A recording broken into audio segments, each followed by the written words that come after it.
का तेज तर्रार चेहरा है। विधायक तो है ही, साथ साथ भारतीय जनता युवा मोर्चा के प्रदेशाध्यक्ष के तौर पर अभिलाष पांडे जी ने अपनी एक अलग पहचान कायम की थी। किसी समय उन्हें जबलपुर के सांसद के तौर पर भी लोग देख लिया करते थे, पर उन्होंने अपना मन विधायक के तौर पर ही बहला लिया। हमारे साथ में पीयूष बबेली जी हैं।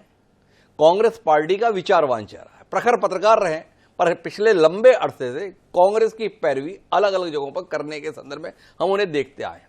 गांधी और नेहरू पर लिखी हुई उनकी किताबें नई पीढ़ी के लिए निश्चित रूप से एक दस्तावेज का काम करती हैं। पर पीयूष बबेली जी को आने वाली पीढ़ियों के संदर्भ में हम बाद में बात करेंगे। अभी तो वर्तमान राजनीतिक हालातों पर उन्हें कांग्रेस की स्थिति समझाने के लिए अपने साथ बिठाए हैं। और इनके बीच में मनीष गुप्ता जी हमारे साथ हैं, किसी परिचय के मोहताज नहीं है, महाकौशल अंचल की पत्रकारिता जगत की बड़ी शख्सियत है, दैनिक भास्कर के एडिटर हैं, वो हमारे साथ हैं।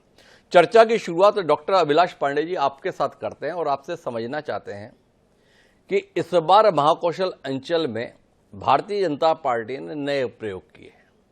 भारतीय जनता पार्टी ने 3 सीटों पर नए चेहरे उतारे और एक सीट जिस पर विधानसभा चुनाव में प्रत्याशी को जनता ने खारिज कर दिया, उसको आपने लोकसभा में भी उतारने का फैसला किया। थोड़ा वक्त देंगे पार्टी के इस निर्णय के संदर्भ में।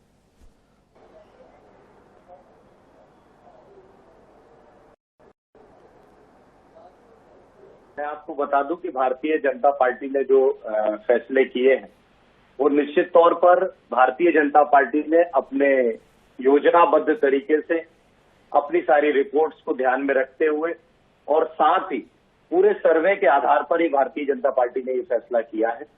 और अभी मैं बात करूं महाकौशल अंचल की, तो महाकौशल अंचल में निश्चित तौर पर जिस तरह से मध्य प्रदेश के अंदर हम ये कह रहे हैं कि 29 की 29 लोकसभा सीटें हम जीतेंगे, क्योंकि महाकौशल में आपने विधानसभा के परिणाम भी देखे हैं कि महाकौशल अंचल में विधानसभा के परिणाम बहुत अच्छे आए। और इस महाकौशल रीजन में पिछले बार हमको जरूर नुकसान हुआ था, लेकिन इस समय अभी हमारी भारतीय जनता पार्टी की स्थिति पहले से ज्यादा बेहतर है और साथ ही विकास को लेकर हम काम कर रहे हैं। और जो मैं आपको कहता हूं हिमांशु भैया कि अपने जो दावा हमने किया है कि अब की बार 400 पार जी, उसमें महाकौशल रीजन की बहुत बड़ी भूमिका रहने वाली है। यहाँ से आशीष दुबे जी प्रत्याशी के रूप से जबलपुर से लड़ रहे हैं। हमारे वरिष्ठ लीडर आदरणीय फग्गन सिंह कुलस्ते जी, अब चूंकि विधानसभा कुछ हो सकता है, कुछ परिणामों में इस तरह के परिणाम आ गए थे, लेकिन फिर भी वहां के कार्यकर्ताओं सहित सभी हमारे पार्टी के लोग और आम जनमानस में भी आदरणीय नरेंद्र मोदी जी की जो विकास यात्रा इस देश के अंदर चल रही, उसमें आदरणीय फग्गन सिंह कुलस्ते जी को भी मदद मिलेगी और वो फिर से जीत कर आएंगे। इसी तरह से हमारा जो शहडोल, हमारा जो सिवनी और बालाघाट की जो मिलाकर जो लोकसभा है, एक भारतीय पार्टी चूंकि एक पार्षद थी और वरिष्ठ लंबे समय से पार्टी का काम कर रही थी, एक महिला चेहरा है, उनको जब पार्टी ने अवसर दिया है तो मैं आपको दावे के साथ कहता हूं कि हम हमारी जो बालाघाट लोकसभा है उसको भी हम जीत कर आने वाले हैं। हमारे साथ लगी हुई नरसिंहपुर से लगी हुई जो लोकसभा है उसमें किसान मोर्चे के हमारे प्रदेश अध्यक्ष को पार्टी ने चुनाव लड़ाया है, उसको भी इस बार बड़े बहुमत से हम जीतेंगे। पिछले बार आदरणीय राव देव प्रताप सिंह जी भी बड़े बहुमत से जीते थे, इस बार भी हम उस सीट को जीतेंगे।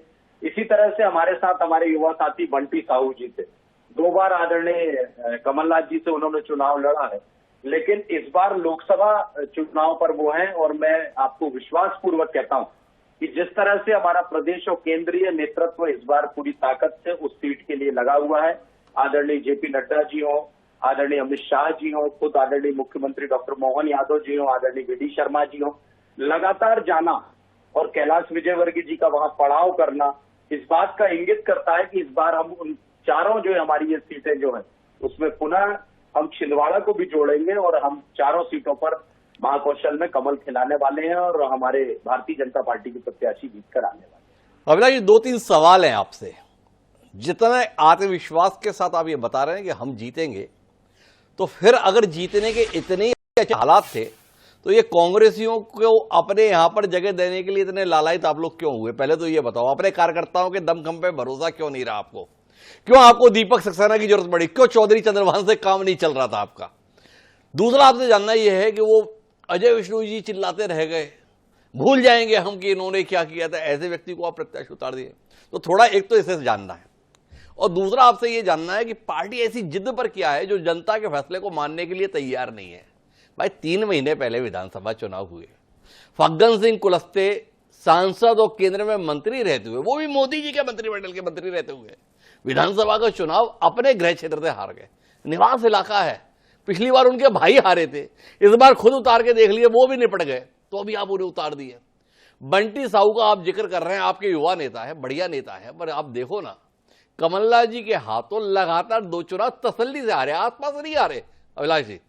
मतलब पहले 25,000 बहुत मेहनत की है 4 साल, तो अब की बार जो नतीजा आया तो 35,000। मतलब इतनी मेहनत के बाद में जीत के अंतर का विस्तार 10,000 वोट और बढ़ गया।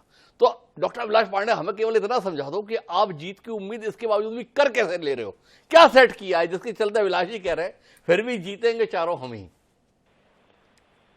देखिए, सबसे पहले तो मैं आपको बता दूं कि कांग्रेस में जिस तरह की भगदड़ मची हुई है जी, कांग्रेस की नीति, नीयत, नारा और नेता, जी, चारों चीजें जनता ने नकार दी है। आज कांग्रेस में जैसे ही बात की जाती है कि नरेंद्र मोदी जी के सामने देश का प्रधानमंत्री कौन होगा, जी, IND इनके घमंडिया गठबंधन से, तो जी। जैसे ही नाम आता है तो पूरी कांग्रेस अंदर से टूटी हुई नजर आती है। दूसरी बात, कांग्रेस का जो कैडर है आज वो भागता हुआ इसलिए नजर आ रहा है क्योंकि कांग्रेस ने लगातार जनता के साथ छल और छलावा और झूठी बातें की हैं। अब उन्हें ये समझ में आ रहा है कि हमारा भविष्य यहाँ समाप्त होता हुआ दिखाई दे रहा है, इसीलिए वो भारतीय जनता पार्टी की तरफ मूव करने का प्रयास कर रहे हैं। और हमने भी ये कहा कि बिना शर्त हम लोगों को भारतीय जनता पार्टी, यदि वो ज्वाइन करना चाहते हैं तो आए, लेकिन किसी दबाव में भारतीय जनता पार्टी किसी को ज्वाइन नहीं करेगी। और साथ में वो हमारे साथ भारतीय जनता पार्टी के साथ आकर वो एक कार्यकर्ता के रूप से वो भी काम पर लगे हुए हैं। जहां तक बात कर रहे हैं आप छिंदवाड़ा सीट की, तो मैं आपको विश्वास पूर्वक कहता हूं, कमलनाथ जी जरूर चुनाव लड़े, एक बार तो बाय इलेक्शन ही लड़े एज ए CM रहते हुए, और दूसरी बात कमलनाथ जी ने रेगुलर चुनाव लड़ा जो पिछली सरकार का चुनाव था। लेकिन इस बार मैं आपको कहता हूं कि इस बार लोकसभा के चुनाव में जो सुखद परिणाम छिंदवाड़ा के अंदर, मैं कह रहा हूं कि हमने तैयारी की है। और आप सोचिए कि लाखों की संख्या में हितग्राही आज छिंदवाड़ा के अंदर हैं।